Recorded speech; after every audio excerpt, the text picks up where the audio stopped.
Cell phone itch is a recent outbreak I have noticed with multiple cell phone users, primarily smartphone users and myself. My cell phone was becoming an extension of my arm, and it was getting bad. We are in an era where technology has a way of becoming addictive. Cell phones have become a main contributor over the past few years with the smartphone coming to the market.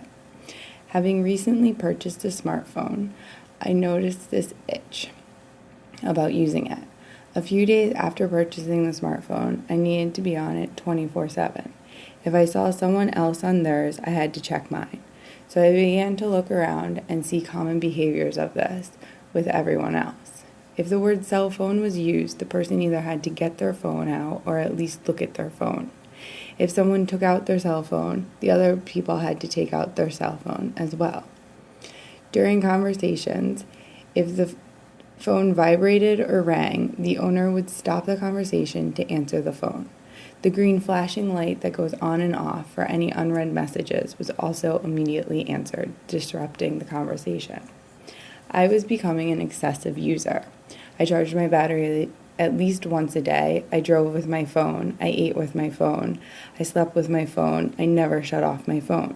Pretty much, my phone was becoming my life, and without it, I would not function.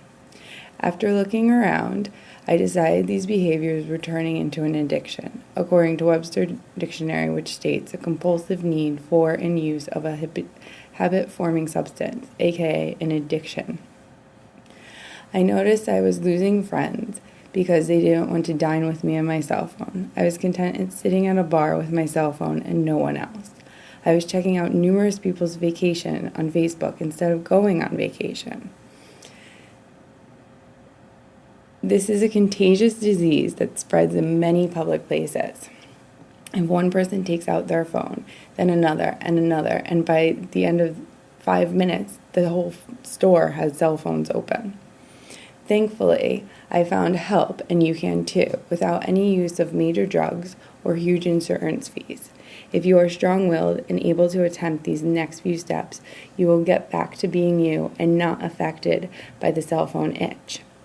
The road to recovery, the first thing I noticed was my problem. Then I put down the cell phone and thought, well, I can't just throw it away, so let's put it away for 15 minutes.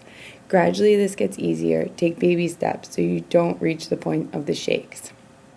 Throughout the healing process, I started to engage in more face-to-face conversations with people around me. Other incentives where I don't feel the need to sleep with my phone anymore, and I can shut it down once a week and not feel like I lost anything. Some side effects, I felt a bit disconnected from Facebook, Foursquare, and Twitter, emails, BBMs, and text messages. Some days I just wanted to break down and take my phone out of my purse and say hello to the world, but I refrained. Since this is an addiction, the time of recovery would depend on how strong a person you are.